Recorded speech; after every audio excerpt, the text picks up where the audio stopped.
Guys, we've got some concerning news about the next Battlefield game and the development process of this game. We've got something I would call history repeating itself.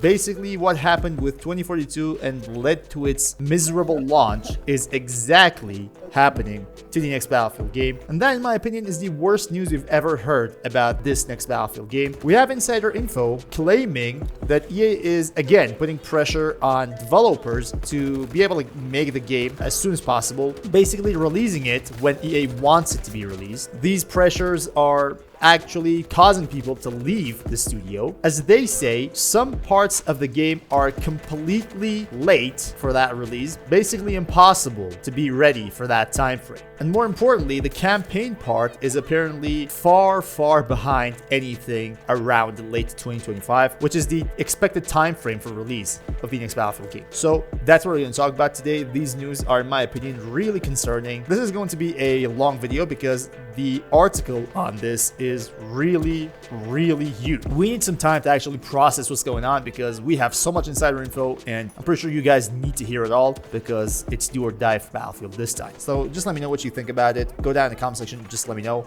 The issues that we are seeing right now are just some normal patterns for EA, especially when it comes to 2042. It basically led to 2042's miserable release. Without further ado, guys, let's go ahead and take a look at this article and see what's going on here. This article is titled as "What's Wrong with AAA Games? The Development of the Next Battlefield Has Answers." EA insiders describe stress and setbacks in a project that's too big to fail. This is by Samuel Axon, and this is by ARSTechnica.com. It's a website doing articles on video games, and it was finally time for Battlefield to be shed some light on because we're seeing absolutely zero contact, radio silence from DICE and from EA about the next Battlefield game. No blogs, no news, nothing. And this article right here probably explains why they're silent, because things are not going so well. Things are going south, basically. So let's take a look. Today, publisher EA is in full production on the next Battlefield title, but sources close to the project say it has faced culture clashes, ballooning budget, and major disruptions that have left many team members fearful that parts of the game will not be finished to players' satisfaction in time for launch during EA's fiscal year. They also say that the company has made major structural and cultural changes to how Battlefield games are created to ensure it can release titles of unprecedented scope and scale. This is all to compete with incumbents like the Call of Duty games and Fortnite, even though no prior Battlefield has achieved anywhere close to that level of popular and commercial success. I spoke with current and former EA employees who work or have recently worked directly on the game. They span multiple studios, disciplines, and seniority levels, and they all agreed to talk about the project on the condition of anonymity. Asked to address the reporting in this article, EA declined to comment. So again, same old story. They are trying to get in contact with Call of Duty and Fortnite. First of all, these games, Fortnite is free to play. That's a completely different discussion. But even Call of Duty here is a mainstream game. I've said this before in previous videos. Battlefield, even in its prime, could not compete with Call of Duty because Call of Duty is a more casual game. You have so much people, a diversity of people actually playing this game, from 5-year-olds to NBA players. So you can't really compete with something like that because that game is casual. A lot of people tend to play it because it's easier, needs less stress,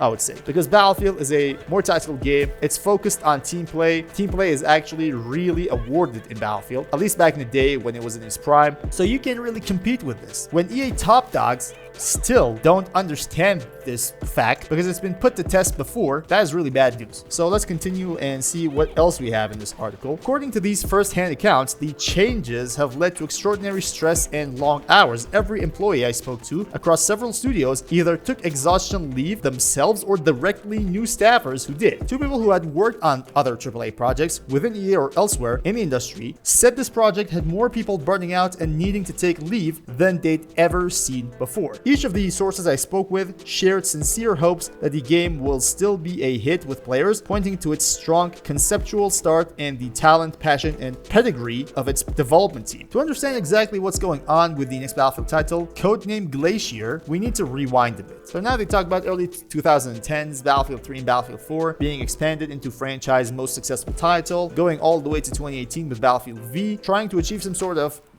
popularity when it comes to Battle Royale games, failing to do that and then going into Battlefield 2042 with the hopes of taking the franchise to its prime, which actually failed, and everything came to what's going on right now in 2025. A game that was completely corrupted. They had to rework every single map. So many things have been subject to change in the recent years, so they could finally deliver a game that was basically playable, because 2042 was a mess. So about 2042, players were disappointed, but so were those who worked on 2042. Sources tell me that prior to launch, Battlefield 2042, quote unquote, massively missed its alpha target, a milestone by which most or all of the foundational features of the game are meant to be in place. Because of this, the game's final release would need to be delayed in order to deliver on the developer's intent and on players' expectations. Quote, realistically, they have to delay the game by at least 6 months to complete it. Now they eventually only delayed it by, I think, 4 or 5 weeks, which from a development point of view means very little, said one person who worked closely with the project at the time. So that was about 2042, but apparently people at EA, those who actually want numbers and numbers only, are doing the exact same mistake with Battlefield 6. The exact same thing. Putting people to work for late hours, burning them out, and compelling them to release an unfinished game and time frame that you wanted to be released, just for the sake of it. This game is not ready, and you see why in just a few minutes. So 2021 saw EA bring on Byron Beat as general manager for Battlefield. He had previously been general manager for both Call of Duty, including the Warzone Battle Royale and the influential shooter Destiny. EA also hired Marcus Leto, co-creator of Halo, as creative chief of a newly formed Seattle studio called Ridgeline, which would lead the development of Glacier's single-player campaign. You guys probably know what happened to that studio. Marcus Leto left because of internal issues with EA, and then the whole Ridgeline game studio was torn apart, and other studios were actually replaced to go on and do the thing with the single-player campaign. Now, what's interesting is, while 2042 struggled, competitors Call of Duty and Fortnite were posting astonishing player and revenue numbers, thanks in large part to the popularity of their Battle Royale modes. EA's executive leadership believed Battlefield had the potential to stand toe-to-toe with them if the right calls were made and enough was invested. A lofty player target was set for Glacier, 100 million players over a set period of time that included post-launch. Guys, 100 million players in a Battlefield game. So in my opinion, this is not just being ambitious. This is stupidity. You can't really get those numbers. Battlefield has never even gotten close to those numbers. Like, you can't do that. It's simple. Even some of the employees, some of the developers know that that's impossible. That's literally just impossible. These guys don't know what they want, because what they want is completely illusional and unrealistic.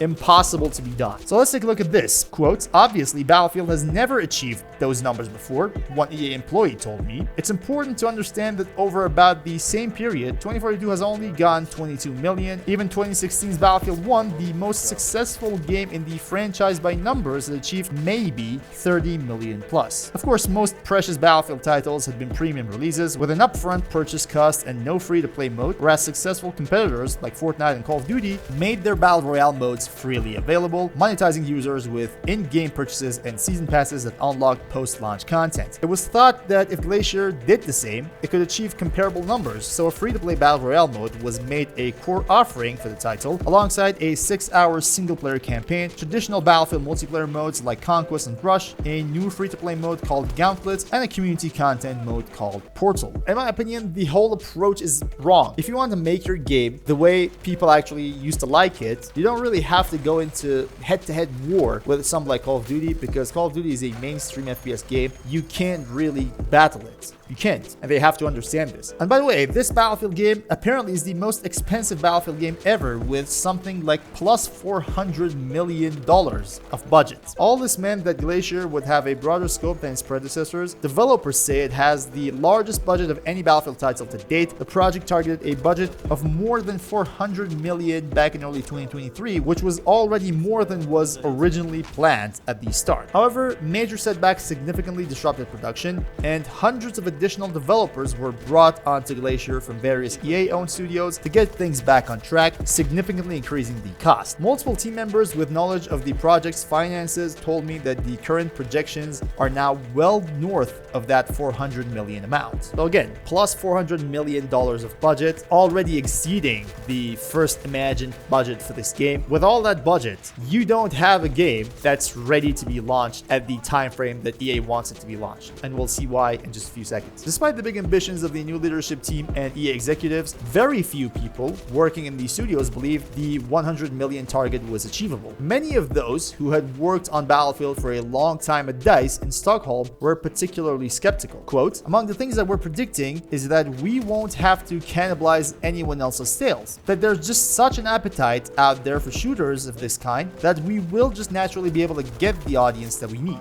And that's absolutely true. There is absolutely no good shooter, no good FPS game out there right now in the market, and if you can deliver even a mediocre Battlefield game, something that's on launch better or at the same level with 2042, you will probably get the audience you need. You don't really need to go against Call of Duty and Fortnite. And it's not about, not being able to do it, which is a fact, but it's not even about that. It's about not needing to do that, because you will have your market, you will have your audience. You don't need to start a new war that you know you can't handle. However, there's something very interesting. After the shuttering of Ridgeline, ownership of single player shifted to 3 other EA studios, Criterion, DICE, and Motive. But those teams had a difficult road ahead, as there was essentially, this is quote, there was essentially nothing left that Ridgeline had spent 2 years working on that they could pick up and build upon, right? So they had to redo essentially everything from scratch within these same constraints of when the game had to release. Single player was 2 years behind as of late spring 2025. It was the only game mode that had failed to reach alpha well over a year after the initial overall alpha target for the project. Multiple sources said its implosion was symptomatic of some broader cultural and process problems that affected the rest of the project too. So Ridgeline was only a symptom. There's some bigger issues and some bigger concerns going on between EA and the studios that are working under their command, basically. One of those issues is some sort of a culture shock. Now, you might be astonished to hear something like that when it comes to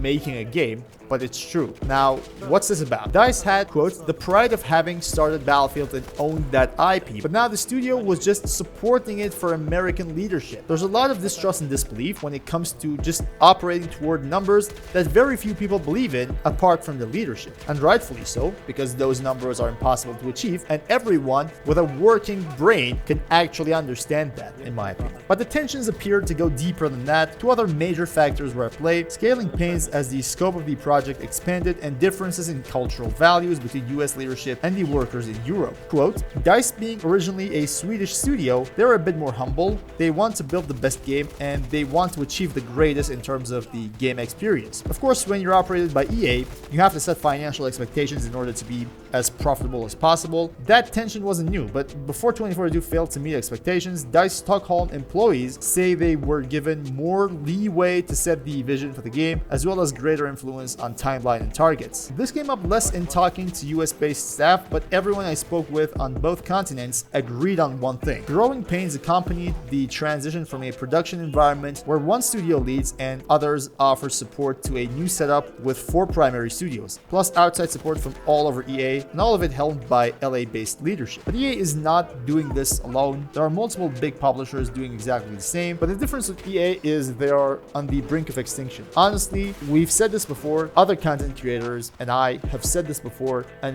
in my opinion, the majority of the community actually believes in that too. This game is do or die. If they fail, it's over for Battlefield. That's the difference between EA right now and other big publishers. So now we have something about the gates, and EA Studios use a system of gates to set the pace of development. Projects have to meet certain criteria to pass each gate. For Gate 1, teams must have a clear sense of what they want to make and some proof of concept showing that this vision is achievable. As they approach Gate 2, they're building out and testing key technology, asking themselves if it can work at scale. Gate 3 signifies full production. Glacier was expected to pass Gate 3 in early 2023, but it was significantly delayed. When it did pass, some on the ground questioned whether it should have. Now that's very interesting. I did not see robust budget, staff plan, feature list, risk planning as we left Gate 3. In the way EA usually works, these things would all be expected at this stage. As the project approached Gate 3 and then Alpha, several people within the organization tried to communicate that the game wasn't on footing as firm as the top-level planning suggested. One person attributed this to the lack of a single source of truth within the organization. While developers tracked issues and progress in one tool, Others, including project leadership, leaned on other sources of information that weren't as tied to on-the-ground reality when making decisions. So this basically shows a disconnect between EA and the studios. This means that EA is basically pushing studios to make things ready when they're not. EA helps them to basically cross these gates without having the requirements to cross. Why? Just because they want to release the game before 2026. That's the reason. So that exact same approach actually destroyed Battlefield 2042 because 2042 was not ready at launch at all. It wasn't ready. That's what's scary. That is something that is going to happen to Battlefield 6 because, like it or not, this might be cliche, but history repeats itself. When you have the exact same patterns, you can't expect different results. The result will be the same. Maybe not as bad as 2042 because the budget on this game and the time they've been working on it is just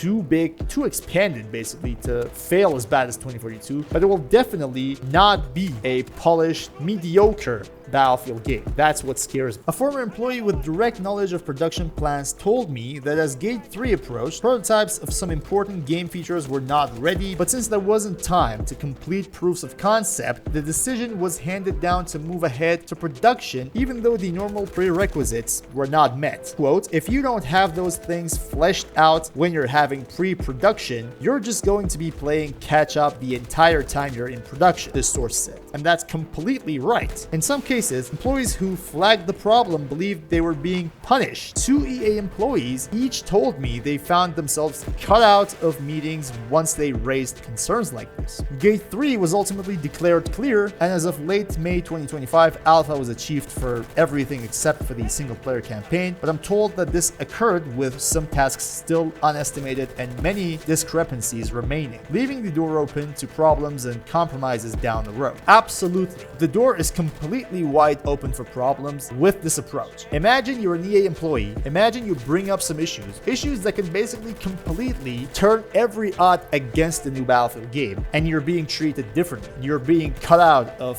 meetings. Just imagine that. Just imagine that sort of dictatorship. It's really unpleasant, but at the same time, it really frightens me. And as a Battlefield player, you should be frightened as well. This is just ridiculously bad. This is so bad that in my opinion, it might just cost the entire franchise. The entire thing. That's how bad things are. So with all that said, that might suggest that throwing huge teams and large budget up against well-fortified competitors is an especially risky strategy, hence some of the anxiety from the EA developers I spoke with. I completely agree with them. This is not a good strategy and will completely turn into a failure when done by EA. Make no mistake and have no doubt. Going against those IPs with what they have is impossible. Basically, an investor would never even care about the end result if the numbers are there. That's the problem with EA. They're just becoming a tool for investors, and they are putting those pressures coming from the investors on the developers, making things harder even for the developer. And when things get hard for the developer, you don't get the results you want. When you don't get the results you want, people don't buy the game. And when people don't buy the game, the numbers and the expectations for those investors will not be met, and a complete failure occurs. That's how things work. So to wrap this whole thing up, most EA developers, including leaders who are beholden to lofty targets, want to make a great game. Quote, at the end of the day, they're all really good people and they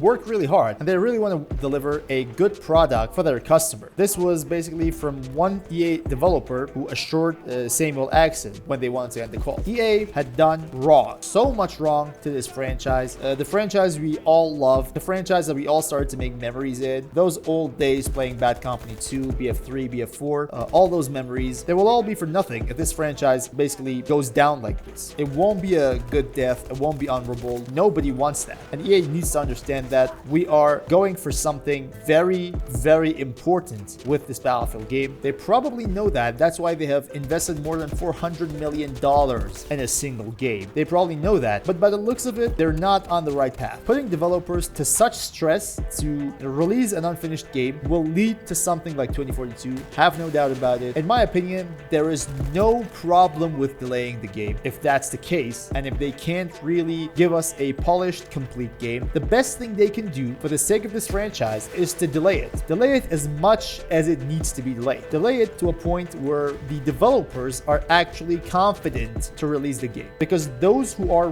working on the game know better than anyone when the time is right. Especially with the amount of developers that are actually working on this next Battlefield game in 4 studios, when the majority of these developers are actually really okay and maybe even confident in releasing the game, that's going to be the right time to release the game. In my opinion, there has to be no pressure. There has to be no certain time frame. They need time. Give them that. And I'm pretty sure the community will understand that. And I'm pretty sure people will agree with me because we don't want another unfinished game. So that's, in my opinion, the only way they can manage things. If you agree with delays, and if you don't, you make sure to go down in the comment section and let me know why. So thank you all guys for watching. Hope this video was helpful, somewhat informative. I hope you guys enjoyed watching it. And until next time, guys, stay cool.